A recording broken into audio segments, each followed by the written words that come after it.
What would you do if you were told that you had the potential to save up to 8 lives by becoming an organ donor, or that you could enhance up to 60 lives by becoming a tissue donor?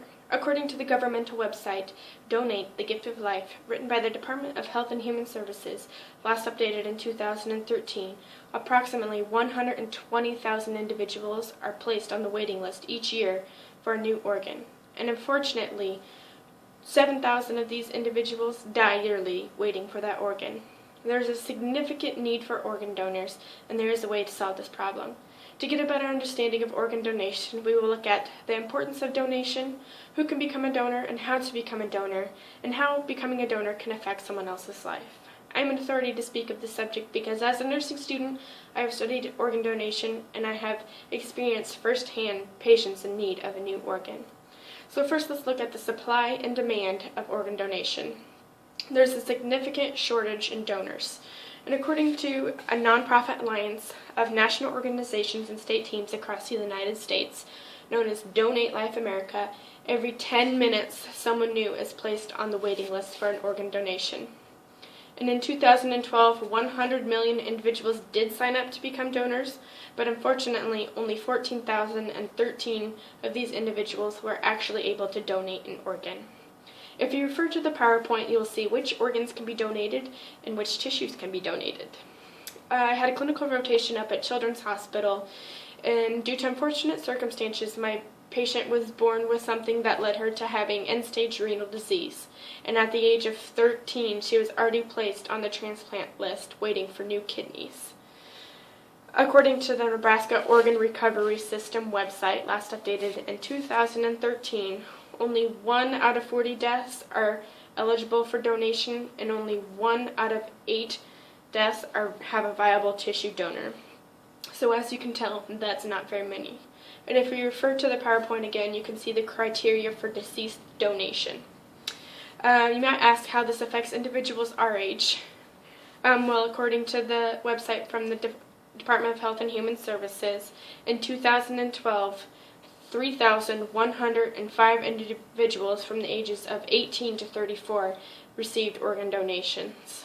So as we know, injury and illness can happen at any time. So I imagine that being my sister or one of my best friends who was a person who needed an organ donation. So everybody knows what organ donation is, but not everybody knows the steps to become an organ donor. So let's see how 100 million individuals became organ donors. Everyone can sign up to be an organ donor. It's very easy to do, and you can benefit up to 68 lives. If you refer to the PowerPoint, you'll see some examples on how to sign up to become an organ donor. You can sign up at organdonor.gov and sign up under your state registry. You can circle the yes on your driver's license. You can state it in a living will, or you can tell a family member or your priest or any individual who might be there at the time of death. So theoretically, if everyone became organ donors, more organs would be available, therefore more individuals would be able to receive transplantations, and more individuals would survive. According to the article, Impact of Presumed Consent for Organ Donation on Donation Rate, a Systematic Review, published on January 14th of 2009, it talks about presumed consent, which is basically everybody's already automatically an organ donor unless you go through the steps to say, no, I do not want to donate my organs. And the study shows that there was an increase in donation after presumed consent was introduced.